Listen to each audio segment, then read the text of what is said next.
Bendiciones, bienvenidos al Seminario Teológico Talmid. En esta oportunidad vamos a estar estudiando la epístola a los Efesios, ¿cierto? Vamos a hacer un estudio exegético de Efesios. Obviamente, como tenemos poco tiempo, no va a ser tan profundizado, pero sí vamos a tener unas ideas muy claras y generales de lo que trata la epístola a los Efesios, que es una epístola bastante importante para quien cree, es convertido, es salvo y hace parte de la Iglesia de Cristo. Entonces empezamos con notas preliminares. Efesios equilibra la doctrina y el deber. Primero, Pablo nos recuerda de lo que Dios ha hecho por nosotros. Luego nos dice lo que debemos hacer por Él en respuesta a su misericordia. La vida cristiana se basa en el aprendizaje cristiano. El creyente que no conoce mucho de su riqueza en Cristo nunca podrá andar por Cristo. Nuestra conducta depende de nuestro llamamiento. Demasiados cristianos viven en los capítulos 1 a 3 y estudian las doctrinas, pero no avanzan a los capítulos 4 a 6 para poner en práctica los deberes.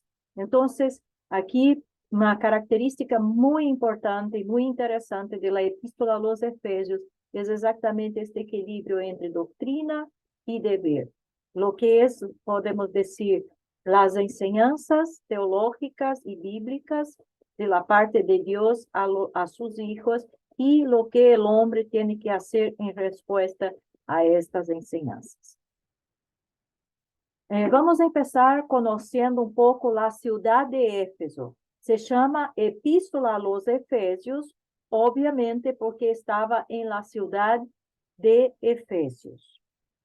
Éfeso era una de las grandes ciudades de Asia Menor, una capital romana, centro de adoración de la diosa Diana y un rico centro comercial ubicado en una amplia bahía que invitaba al comercio mundial.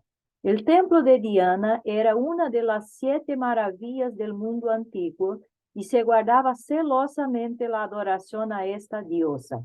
El libro de Hechos, capítulo 19, del versículo 23 y siguientes, nos dan una muestra de cuán fuerte, de cuán intenso era la adoración a esta diosa en la ciudad de Éfeso.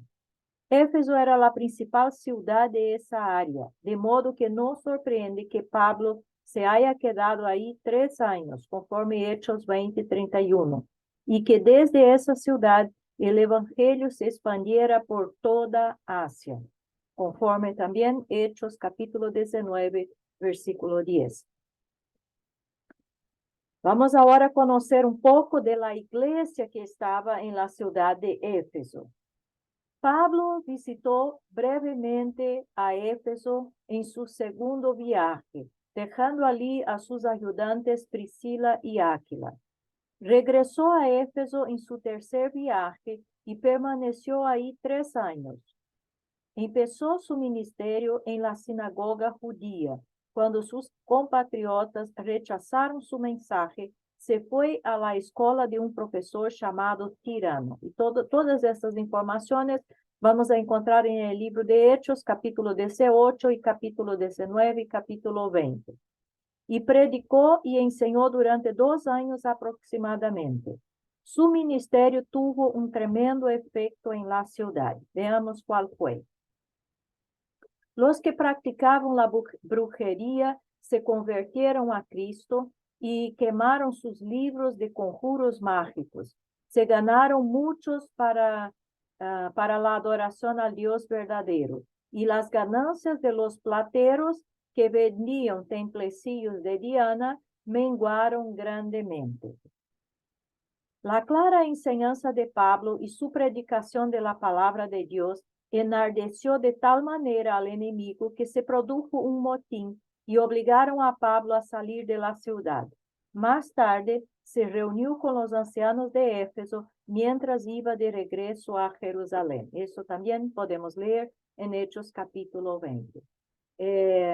La predicación del Evangelio fue algo tan impresionante, tan impactante en muchas partes del Imperio Romano, que incluso cuando estudiamos historia de la Iglesia, nos damos cuenta que los gobernantes, los reyes, los líderes de distintas regiones que hacían parte del Imperio Romano, uno de ellos, por ejemplo, que estaba exactamente en una de estas ciudades de Asia Menor que son mencionados en la Biblia, escribió al emperador romano preguntando qué debería hacer con los cristianos, porque había muchos, ellos no adoraban más los dioses romanos, e incluso los templos de los dioses romanos estaban casi vacíos, no había más gente en la adoración de los ídolos, de los dioses romanos, porque la gran mayoría había se convertido al cristianismo. Entonces, de hecho, el Evangelio causó un impacto muy grande en todos estos lugares a donde llegó. Y Éfeso también fue una de estas ciudades que incluso el libro de Hechos nos da cuenta de lo que pasó ahí con los adoradores, ¿no? Y los plateros que vendían ídolos y cosas de la diosa de Diana, y así ganaban su plata, sus recursos, se enriquecían, y como esto estaba menguando por causa de la conversión de la gente, ellos se levantaron en contra de Pablo específicamente y indirectamente en contra de la iglesia y del cristianismo. La carta a los Efesios. Pablo era un prisionero de Roma cuando escribió esta carta. Esto podemos ver en Efesios capítulo 3, versículo 1 y capítulo 4, versículo 1, a donde él deja claro que él es un prisionero.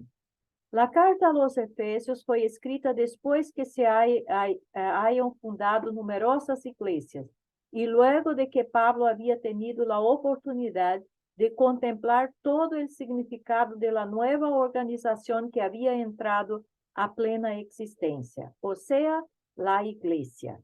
De hecho, es la única carta en todo el Nuevo Testamento en la que la palabra iglesia significa iglesia universal, significa todo el cuerpo de Cristo, todos los cristianos convertidos en todo el mundo. Entonces, aquí en esta epístola, cuando va a tratar iglesia, cuando va a utilizarse el término iglesia, es en este sentido de iglesia universal. No está hablando de una iglesia local, como muchas veces pasa a los tesalonicenses, a los corintios, a los filipenses, a los gálatas, etc. Aquí, cuando se habla de iglesia, Pablo tiene la idea de la iglesia universal, del conjunto de todos los cristianos. Y no, como hemos dicho, un mero grupo local. Efesios, Colosenses y Filemón probablemente fueron escritos en el año 60 o 61 después de Cristo. La epístola a los Efesios es, en muchos sentidos, la gloria que corona el Nuevo Testamento, pero tal vez no debiera llamarse a esta epístola Efesios, porque no sabemos en realidad a quién fue escrita. No hay duda de que los cristianos que se encontraban en Éfeso estaban entre los receptores de esta epístola, pero debió de haber además otros. En muchos de los manuscritos griegos originales hay un espacio en blanco, sencillamente una línea donde aparentemente se podía rellenar los nombres de otros receptores. Era muy común en el tiempo de la iglesia primitiva que las epístolas, las cartas que eran escritas a las iglesias no se quedaban solamente en la iglesia a que era destinada. Se leía ahí y entonces se enviaba a otras iglesias y se leían en las otras iglesias. Entonces, en verdad, las epístolas circulaban en las iglesias, no se quedaban solamente en una iglesia. Y esto hacía con que todas las iglesias tuvieron conocimiento de todas las instrucciones que Pablo y los otros apóstoles estaban pasando a la iglesia, ¿ok? Entonces, por eso hay una cierta duda de que la epístola tenga sido escrita solamente para los efesios. La idea es, por las enseñanzas tan generales y por no mencionar algunas cosas muy específicas, como por ejemplo en Corintios, vemos que hay algunas cuestiones muy específicas ahí de los Corintios, de que ella había sido escrito con una idea de que no fuera solamente a los efesios, pero que fuera sí a toda la iglesia. La traducción inglesa King James ha colocado la palabra, y un minutito para podermos ver mejor, en Éfeso. Por eso es por lo que la versión Revised Standard, versión en inglés, no dice a los santos de Efesios, sino sencillamente a los santos que también son fieles en Cristo Jesús. O sea, la palabra en Éfeso eh, eh, simplemente ubica a un lugar, pero una otra traducción, que es esta que fue mencionada ahí, ella dice a los santos de Éfeso, sino sencillamente a los santos que también son fieles en Cristo Jesús. O sea, es más amplia la información a quien debería enviarse la epístola. En la epístola de Pablo a los colosenses se hace referencia a una epístola que les escribió a los laodicenses.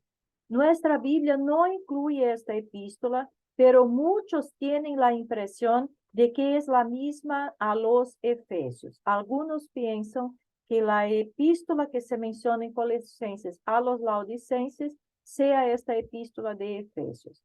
El motivo es que el Apocalipsis de Juan comienza con cartas escritas a las 7 iglesias de Asia, siendo la primera la de Éfeso y la última la de Laodicea. Entonces, por eso algunos piensan que quizás esta epístola sea la misma que se menciona a los laodicenses también. Estas ciudades se encontravam agrupadas mais ou menos em uma espécie de círculo em Ásia Menor, e é evidente que era a costumbre que qualquer que escreviese a uma de las iglesias, hiciese que a epístola se enviasse ao mesmo tempo a las outras, e em ordem, continuando o círculo hasta que chegava por fim a la iglesia de Laodicea, que era a última. Esto puede explicar lo que de lo contrario podría parecer una epístola perdida del apóstol Pablo a los laodicenses.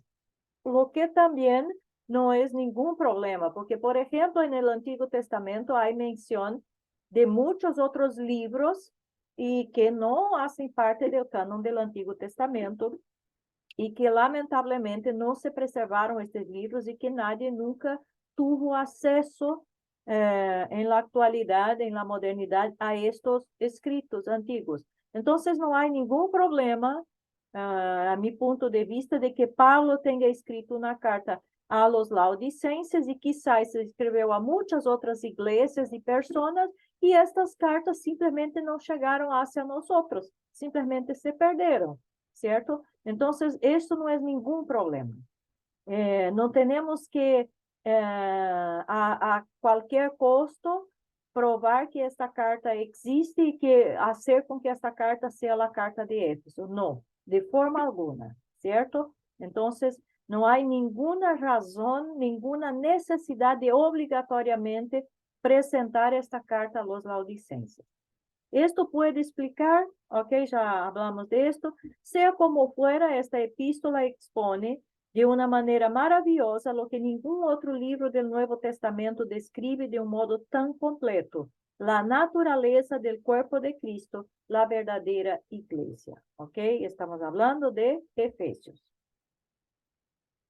Efesios hace mucha mención de la vida con Cristo y en Cristo. Es decir, la epístola subraya dos columnas importantes de las implicaciones del Evangelio y la realidad práctica que produce en la vida de los creyentes. Efesios trata del cambio de una antigua forma de vida sin Jesucristo a una nueva con Él, y la decisión respecto a lo que se hace con la nueva posición en Cristo. También se podría asumir que la carta se ocupa de lo que Dios hizo a través de la obra histórica de Jesucristo y lo que hoy hace a través de su Espíritu. John Stott, observa en ella una magnífica combinación de doctrina cristiana y deber cristiano, fe cristiana y vida cristiana, por lo cual Stott bosqueja el contenido de la siguiente manera. Primero, la nueva vida que Dios dio en Cristo a los creyentes, del capítulo 1 hasta el capítulo 2, versículo 10. Segundo, la nueva sociedad que Dios creó por medio de Jesucristo, capítulo 2, versículo 11 hasta el capítulo 3, 21. 3. Los nuevos valores que Dios espera de su nueva sociedad, especialmente unidad y pureza, capítulo 4 hasta el capítulo 5, 21. Cuarto, las nuevas relaciones a las que Dios ha invitado, armonía en el hogar y hostilidad hacia el diablo, capítulo 5, 21 hasta el capítulo 6, 24. Para Stott, las expresiones iniciales de saludo, gracia y paz son referencias claves y fundamentales para toda la carta. Estas palabras son claras e incluso logra englobar todo el tema principal de la epístola. Una cosa también muy interesante que debemos considerar es que esta expresión gracia y paz de parte del Señor Jesucristo es una forma común de salutación de Pablo en casi todas sus epístolas. Siempre vamos a encontrar Pablo haciendo este saludo a sus escritores. Gracia y paz de nuestro Señor Jesucristo. Incluso en otras partes del mundo, algunas partes del mundo, los cristianos se saludan con esta expresión. Gracia y paz o paz del Señor es muy común. Inicialmente, respecto a la gracia, la carta comienza con una sección donde se subraya intensamente la acción divina de proveer salvación. Incluso Pablo dice que el responsable del disfrute de las magníficas bendiciones espirituales mencionadas se debe meramente a Dios, quien ha escogido a los creyentes desde antes la fundación del mundo. La salvación divina, por tanto, no se produjo porque fueron merecedores de ella, sino porque Dios la planeó en términos de predestinación. Es una palabra, predestinación, elección, es una palabra que vamos a encontrar varias veces en esta epístola a los Efesios. Entonces, Dios la planeó en términos de predestinación vinculada con su bondad, voluntad y plan benigno. La gracia, por tanto, ha sido el gran énfasis de estos términos y acciones divinas. Pablo mismo especifica enfáticamente que se es salvo por gracia, la cual es gratuita y inmerecida. Respecto a la paz, por su parte, su preponderancia clave se observa cuando Pablo nombra a las buenas nuevas como el evangelio de la paz. De hecho, Jesucristo mismo, según Pablo, es nuestra paz. Esto se debe a que hizo la paz por su cruz, conforme está escrito en el capítulo 2, versículo 15, y luego vino a proclamar paz a los judíos y gentiles por igual, capítulo 2, versículo 17. Por tanto, El pueblo suyo debe esforzarse por mantener la unidad del espíritu mediante el vínculo de paz. Capítulo 4, versículo 3. Este tema de la paz también vamos a encontrar bastante en esta epístola a los Efesios. La carta se refiere a la verdad de la iglesia en general, no a la clase de problemas locales que se analizan en las dos cartas a los Corintios o Primera de Tesalonicenses. Efesios es la expresión más grande de Pablo sobre la iglesia, enseñándonos lo que es la iglesia para Dios y lo que debe ser en la práctica a los ojos de los hombres. El tema de Pablo es Cristo y la iglesia, el eterno plan de Dios para reunir todas las cosas en Cristo Jesús. La carta empieza con la eternidad del pasado y nos lleva a la eternidad del futuro. Vemos al creyente sentado en lugares celestiales, pero también andando con Cristo en la tierra y luchando contra Satanás. Entonces, lo bonito y lo interesante en esta epístola de los Efesios es que tenemos este panorama general. Observe, la eternidad pasada hasta la eternidad futura. El creyente sentado en los lugares celestiales en Cristo, pero aunque esté aquí posicionalmente en los lugares celestiales, él está caminando aquí en la tierra, viviendo aquí en la tierra, y aquí tiene una lucha que es una lucha en contra de Satanás. Si bien Efesios no nos dice todo lo que Dios quiere que sepamos en cuanto a la iglesia, no hay otra parte en la Biblia donde la doctrina de la iglesia y la vida cristiana práctica sea superior. Ahora veamos la iglesia en Efesios. En la epístola de Efesios, no estamos hablando en la ciudad de Éfeso, ahora vamos a ver la iglesia en la epístola a los Efesios. En las cartas de la prisión, que son Efesios, Filipenses y Colosenses, Pablo se refiere a la iglesia en general como el cuerpo de Cristo, la esposa y el templo. En las epístolas pastorales, como Timoteo y Tito, analiza a la iglesia servindo a Cristo como un cuerpo local. Entonces vemos cómo es importante que estudiemos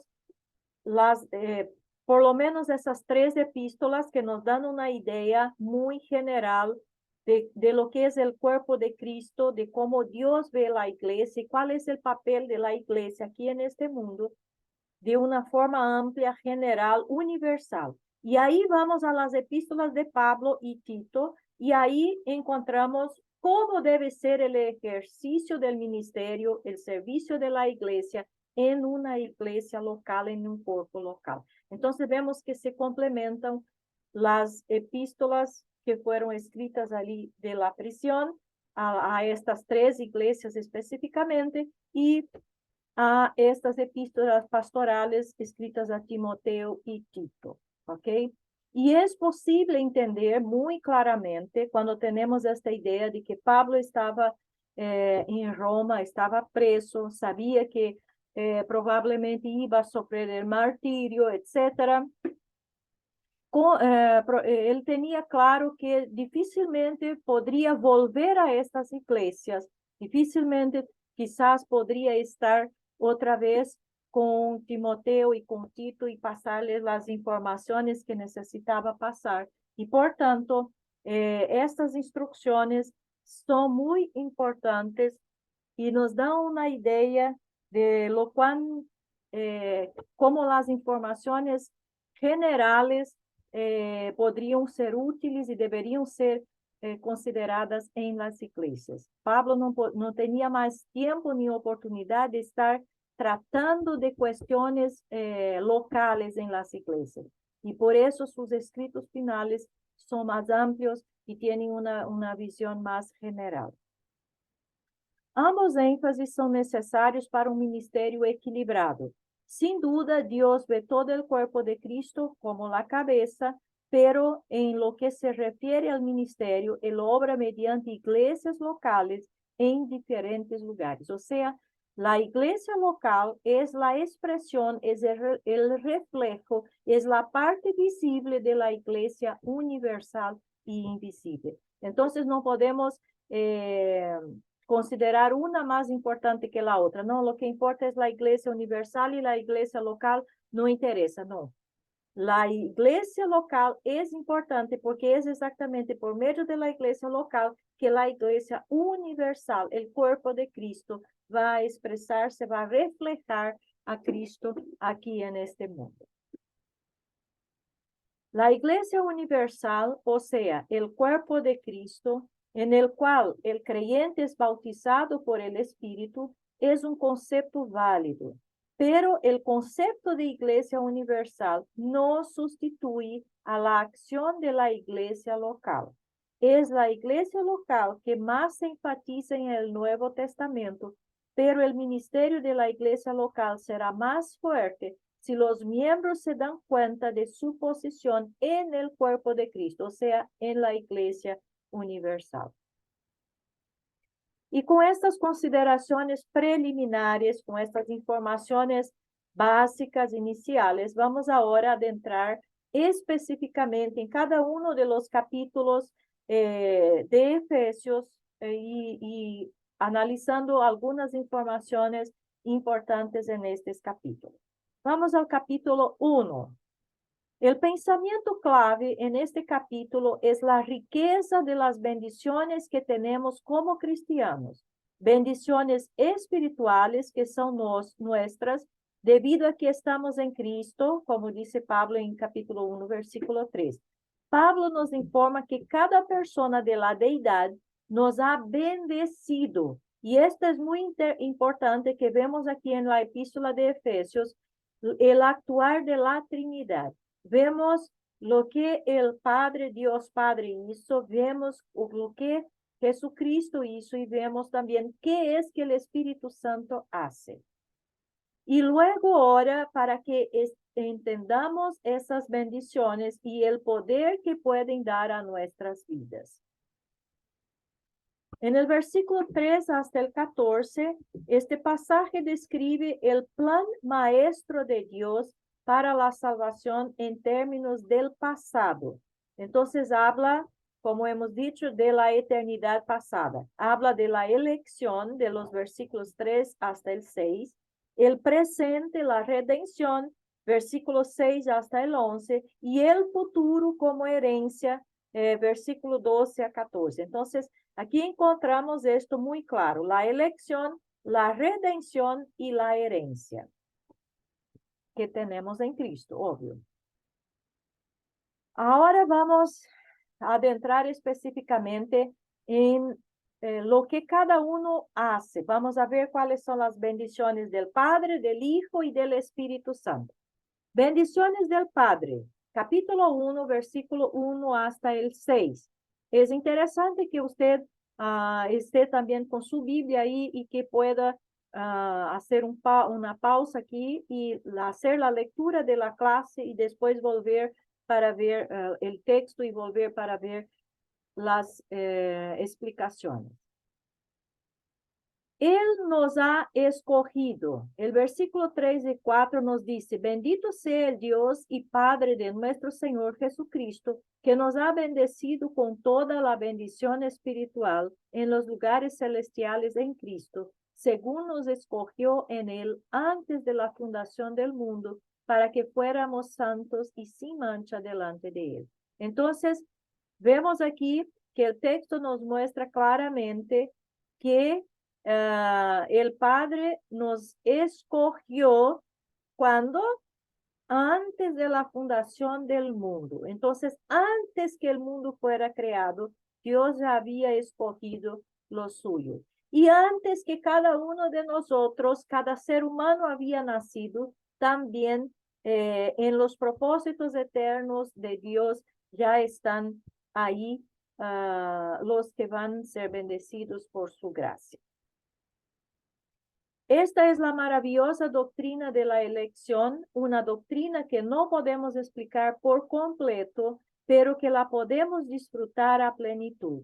Dios no nos escogió por nosotros mismos, nos escogió en Cristo por gracia, y es difícil establecer cuál fue el criterio que Dios utilizó, porque la Biblia no nos da muchas informaciones cuanto a esto, pero lo que es innegable es exactamente esta elección.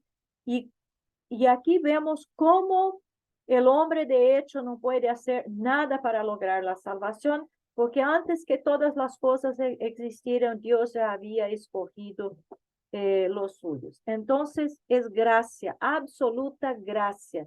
No es mérito humano, no es obra, no son obras humanas, no es justicia humana, no es nada de esto que nos conduce a la salvación. Fue la gracia de Dios antes de la creación del mundo que nos proporciona el privilegio de ser salvos y de ser llamados hijos de Dios. En 1 de Corintios 1, versículo 26 hasta el 29, podemos leer: pues considerad, hermanos, vuestro llamamiento.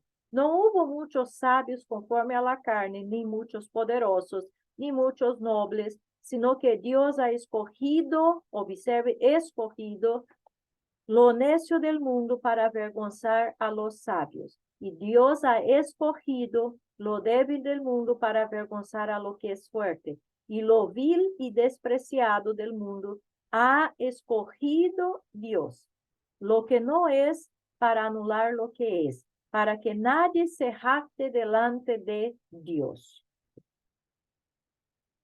También en 1 de Tesalonicenses 2, versículo 13 y 14, el texto dice: pero nosotros siempre tenemos que dar gracias a Dios por vosotros, hermanos amados por el Señor, porque Dios os ha escogido desde el principio para salvación, mediante la santificación por el Espíritu y la fe en la verdad.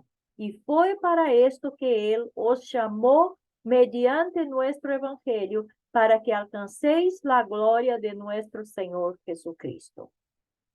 Y Juan 6:37, todo lo que el Padre me da, vendrá a mí, y al que viene a mí, de ningún modo lo echaré fuera. Palabras de nuestro Señor Jesucristo.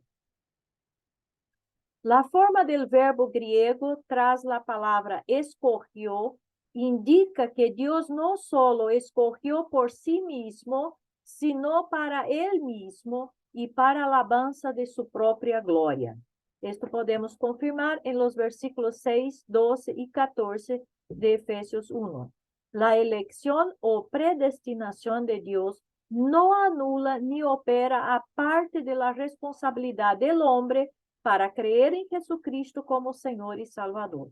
O sea, Dios hace su elección, escoge, pero esto no anula la responsabilidad del hombre de arrepentirse de sus pecados y de creer en Jesucristo, conforme Mateo capítulo 3, capítulo 2 y Juan capítulo 5, versículo 40.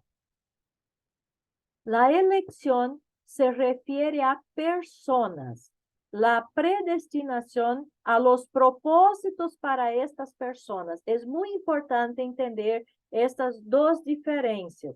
La elección se refiere a las personas y la predestinación a los propósitos de Dios para estas personas. Dios nos elige para ser santos, los apartados. Luego predestina que ciertos propósitos en nuestra vida ocurran.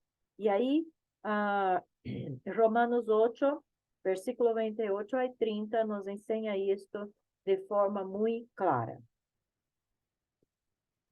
Vamos a leer entonces aquí el texto de Romanos 8, donde Pablo dice: y sabemos que para los que aman a Dios, todas las cosas cooperan para bien. Esto es, para los que son llamados conforme a su propósito.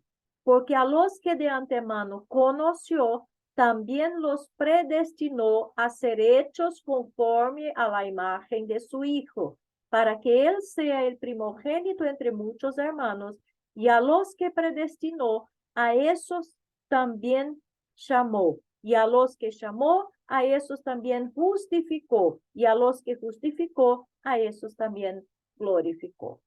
Entonces, Pablo ahí deja muy claro estas cosas. La otra cosa que Dios nos ha hecho, Dios nos eligió, nos escogió, y la otra cosa que Pablo nos dice que Él nos ha adoptado, versículo 5. En amor nos predestinó para adopción como hijos para sí mediante Jesucristo, conforme al beneplácito de su voluntad. Los padres humanos pueden brindar su amor, sus recursos y su herencia a un hijo adoptivo, pero no sus características peculiares o distintivas. No obstante, Dios de forma milagrosa otorga su propia naturaleza a quienes ha elegido y que han confiado en Cristo. Él los convierte en hijos suyos a la imagen de su Hijo divino, y no solo les concede las riquezas y bendiciones en Cristo, sino su misma naturaleza. Y ahí estos textos de Juan y de Romanos nos muestran claramente cuando la Biblia dice que nosotros somos participantes de la naturaleza de Dios. Entonces, el grado de adopción, el sentido de adopción aquí es un sentido mucho más profundo que el sentido que nosotros conocemos comúnmente en nuestra sociedad de lo que significa adoptar un hijo. Podemos brindarle incluso el nombre, podemos darle una herencia, amor, recursos materiales, pero no podemos darle nuestra sangre, no podemos darle nuestro ADN, no podemos darle nuestras características personales. ¿Por qué? Porque fue engendrado por otros padres. Pero cuando se trata de Dios, Él nos adopta como hijos, pero no nos quedamos simplemente en esta adopción con las características humanas de recursos, de amor y de herencia. Por el contrario, la adopción de Dios va más allá y nos hace participantes de su misma naturaleza, o sea, Dios nos brinda también su propio ADN, si podemos decir así, ¿ok? Entonces es un privilegio a los que son hijos de Dios, los que fueron llamados y adoptados por Dios, es un gran privilegio. Y nosotros deberíamos estar conscientes de este privilegio. No somos simplemente hijos porque en términos humanos Dios firmó un documento y dijo que va a ser nuestro Padre, que nosotros vamos a ser sus hijos. No, es mucho más que esto. Él imprime en nosotros, en nuestro carácter, en nuestro ser, en nuestra personalidad, en nuestra mente, en nuestro espíritu, su misma naturaleza. Entonces, y ahí podemos ser exactamente como dice ahí en Génesis, cuando dice que Dios nos hizo a su imagen y semejanza, porque ahora podemos estar en plena comunión y seguridad en su presencia. Antes de la fundación del mundo, a través de la voluntad soberana de Dios, antes de la creación del mundo y por lo tanto independiente de toda y cualquier influencia humana y aparte de todo mérito humano, aquellos que son salvos han alcanzado la unidad eterna con Cristo. También nos dice, el texto nos dice que Dios Padre nos escogió, nos adoptó y nos ha aceptado, nos dice el versículo 6, por alabanza de la gloria de su gracia que gratuitamente ha impartido sobre nosotros en el amado.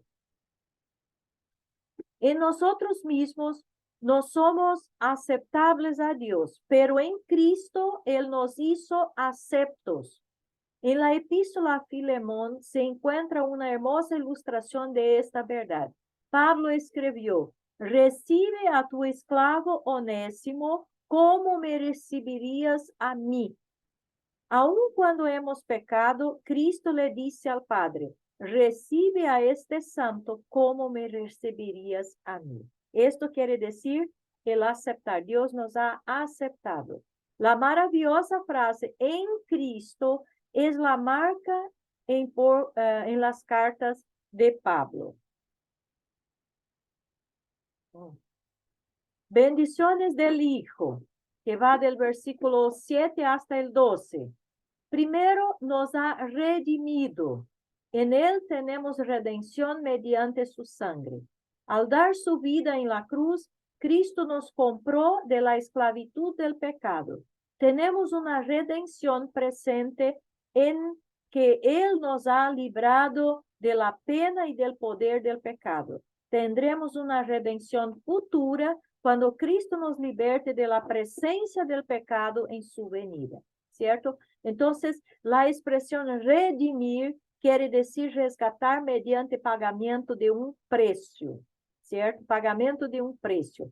Cristo nos redimió o tenemos la redención mediante su sangre. Este fue el precio que Jesús pagó para resgatarnos del mercado de esclavos, para redimirnos de la esclavitud, ¿ok? Y ahí observe que esto tiene dos sentidos. Tenemos una redención presente, en el tiempo presente, a donde Él nos ha librado de la pena y del poder del pecado. Y tendremos una redención futura cuando Cristo nos liberte de la presencia del pecado en su venida. El término redimido usado aquí se refiere al pago a Dios del rescate requerido para dejar en libertad a una persona esclavizada. El sacrificio de Cristo en la cruz pagó ese precio por cada persona elegida que había sido esclavizada por el pecado para comprar su libertad y sacarlos de la esclavitud y la iniquidad. El precio de la redención humana fue la muerte de Cristo. Y ahí tenemos varios textos bíblicos que nos ayudan a entender exactamente el precio y que nos dejan en claro cuál fue el precio que Cristo pagó para nuestra redención.